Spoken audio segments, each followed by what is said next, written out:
খননের পরেও যশোরের ভৈরব নদ এখনো মরা খাল। 279 কোটি টাকার মেগা এ প্রকল্পটি 3 বছরের মধ্যেই মুখ থুবড়ে পড়েছে। পরিকল্পনার অভাব, দুর্নীতি, দখল আর দূষণ অব্যাহত থাকায় মেলেনি কোনো সুফল।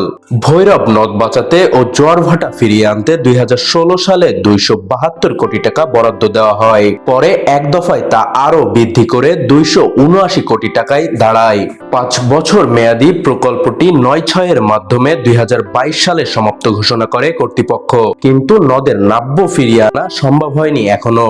টার্গেটটা ছিল এখানে নাব্যতা আনা, গভীরতা বাড়িয়ে পানির গভীরতা বৃদ্ধি করে নৌ চলাচলের যোগ্য করা এবং জোয়ার ভাটার সামান্য প্রভাব ফেলা।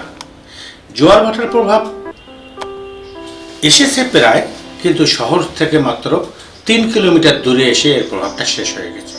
অর্থাৎ রাজারহাট পার হয়ে মুরুলি এসেছে, কিন্তু আমাদের যে ঝমঝমপুর সে পর্যন্ত এই ইফেক্টটা আসেনি। এই জোয়ার ভাটার প্রভাবটা যদি আসতো, প্রতিদিন স্ট্যাগনেন্ট বা জমা থাকা জমাটবদ্ধ পানিগুলোকে, দাঁড়িয়ে থাকা পানিগুলোকে নিয়ে যেত, আবার নিউ পানি আসতো, ফলে এখানে পানিগুলো বিশুদ্ধ রূপ ধারণ করতে পারত। স্থানীয়রা বলছেন, পুরো প্রকল্পটিতেই পরিকল্পনার ঘাটতি রয়েছে। নদের খননকৃত অংশে থাকা 53টি ব্রিজ, কালভার্ট অপসারণ না করেই শেষ করা হয় প্রকল্পটি। এতে জোয়ারের সাথে আসা পলি অপসারিত না হয়ে উল্টো নদ ভরাট হয়ে গেছে।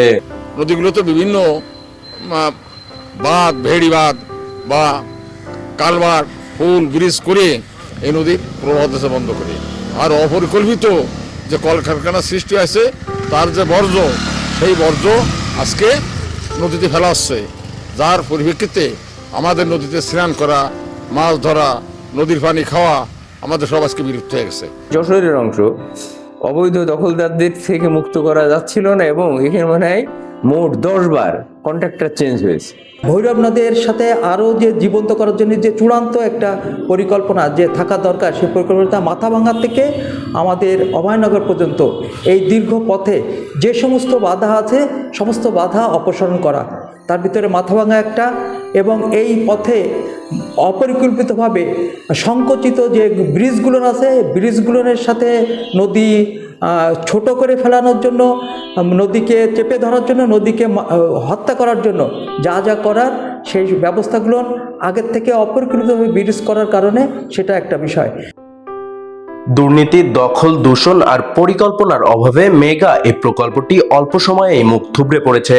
আমরা দাবি করেছিলাম যে এই নদীকে সচল করতে হলে পারে, এটা যেমন হচ্ছে দখলদার মুক্ত করতে হবে, হচ্ছে এই নদী খনন করতে হবে এবং নদীর উজানে সংযোগ দিতে হবে, পদ্মা বা মাথাভাঙ্গার সাথে সংযোগ দিতে হবে।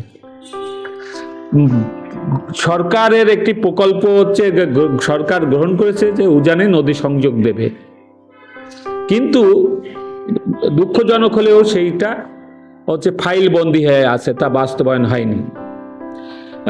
এখন নদী খনন হয়েছে, 300 কোটি টাকা ব্যয়ে নদী খনন হয়েছে, নদীটা দৃশ্যমান হয়েছে, কিন্তু নদীর সীমানা নদী হচ্ছে ফেরত দেওয়া হয়নি। সেক্ষেত্রে রাজনৈতিক এবং প্রভাবশালীদের হস্তক্ষেপ আছে, দুর্নীতি যুক্ত আছে। প্রকল্পটিতে পরিকল্পনার ঘাটতি ছিল বলে স্বীকার করছে কর্তৃপক্ষ। তবে সমস্যা নিরসনে প্ল্যান 2 এর আওতায় ব্রিজ, কালভার্ট অপসারণ ও খনন কাজ একই সাথে করার কথা জানালেন কর্মকর্তারা। বিভিন্ন ব্রিজ, কালভার্ট আছে নদীর উপরে বিদ্যমান, যেগুলার প্রশস্ততা নদীর যে বিদ্যমান প্রশস্ততার চেয়ে অনেক কম, এবং নদীর যে তলদেশে আমরা পুনঃখনন কাজ বাস্তবায়ন করেছি, নদী ব্রিজ বা কালভার্টের তলদেশের লেভেলটা সেটা থেকে অনেক আপ, যার কারণে ওইসব ক্ষেত্রে পানি, জোয়ার ভাটার পানি আসার ক্ষেত্রে প্রতিবন্ধকতা সৃষ্টি হচ্ছে। সারা বাংলাদেশে নদীর নাব্যতা, আসলে নদীগুলোর নাব্যতা হ্রাস পেয়েছে। তার প্রধান 2টি কারণের মধ্যে একটি হচ্ছে আসলে ফারাক্কা ব্যারেজের কারণে সারা বাংলাদেশে পানির প্রবাহ কম, এবং একই সাথে বেশ কিছু জায়গাতে এটা দুঃখজনক হলেও সত্য, কিছু আনপ্লান ব্রিজ, কালভার্ট হয়েছে, যার কারণে এই নাব্যতা আসলে কমে গেছে, অনেক জায়গায় পানি শুকিয়ে গেছে নদীতে। তদুপরি ভালোর খবর এই যে সাম্প্রতিক সময়গুলোতে আমরা এই প্ল্যান 2 নদী খনন কার্যক্রম এবং একই সাথে কালভার্ট, ব্রিজ করার বিষয়ে আরও অনেক বেশি সচেতন হওয়ার চেষ্টা করছি, এবং যশোরের ক্ষেত্রেও একই কথা প্রযোজ্য। আমরা নদীরক্ষা কমিশন যে মিটিং হয়, জেলা নদীরক্ষা কমিটি, সেখানে এই বিষয়গুলো তুলে এসেছে এবং আমরা আশা করি ভবিষ্যতে এই নতুন যে পরিকল্পনা হবে, নতুন বাংলাদেশে সেই পরিকল্পনাগুলো বাস্তবায়িত হলে এই সুফল পাওয়া যাবে। নদের 92 কিলোমিটার খননকৃত অংশে 53টি ব্রিজ ও কালভার্টের মধ্যে যশোর সদর উপজেলাতেই রয়েছে 43টি, যা সংস্কার না হলে পুরো প্রকল্পটি ভেস্তে যাবে বলে দাবি স্থানীয়দের।